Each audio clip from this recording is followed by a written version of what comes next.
Komisi 2 DPRD Banjarmasin terus berupaya memberikan semangat kerja pada SKPD yang menjadi tupoksinya.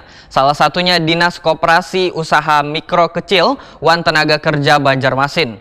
Rombongan wakil rakyat ini pun mengunjungi kantor yang beralamat di Jalan Pramuka, Kompleks Semanda, Banjarmasin Timur, jelang tengah hari, Rabu 11 Januari 2023.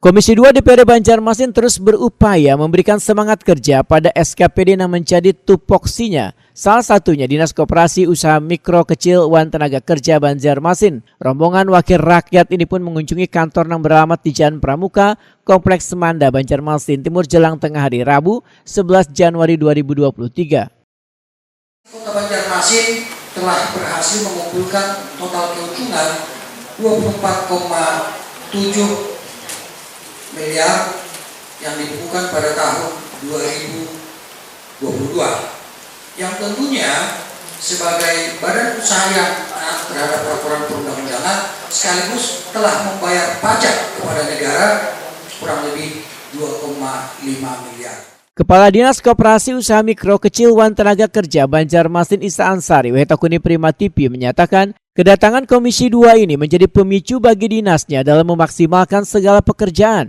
sehingga diharapkan adanya dukungan pada wakil rakyat ini terutama terkait dengan anggaran untuk menunjang berbagai program kegiatan di tahun mendatang. Sedikit diajukan, kenapa Pak bisa sampai sedikit itu? Setahu kita memang ada pembatasan karena berkenaan dengan kebijakan dan prioritas SKPD lain, dan kami harapkan Dinas Koperasi bisa menjadi dinas yang berprioritas juga untuk bisa ditambahkan anggaran. Pak, fokus di 2023 apa sih Pak targetnya nih Pak dan programnya Pak?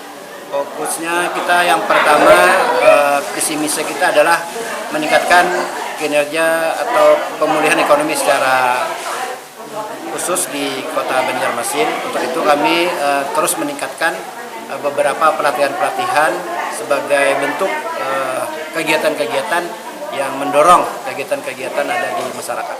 Ketua Komisi 2 DPRD Banjarmasin Awan Subarkah menyatakan kunjungan ini adalah untuk mengevaluasi program kerja di Dinas Koperasi Usaha Mikro Kecil Wan Tenaga Kerja Banjarmasin untuk tahun 2022 Wan untuk mengetahui program kerja di tahun 2023. Politisi PKS ini menegaskan ada 3 bidang besar yang telah dilakukan penekanan yaitu terkait usaha mikro, koperasi, Wan Tenaga Kerja. Sehingga Komisi 2 nantinya akan ikut mengawal anggaran agar program ini bisa berjalan dengan baik.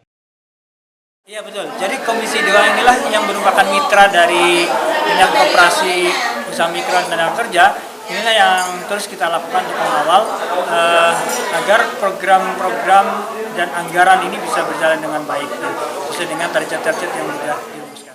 Awan Subarkah menambahkan, kenaikan anggaran untuk memacu kegiatan tergantung dari usulan Dinas Koperasi Usaha Mikro Kecil Wan Tenaga Kerja Banjarmasin.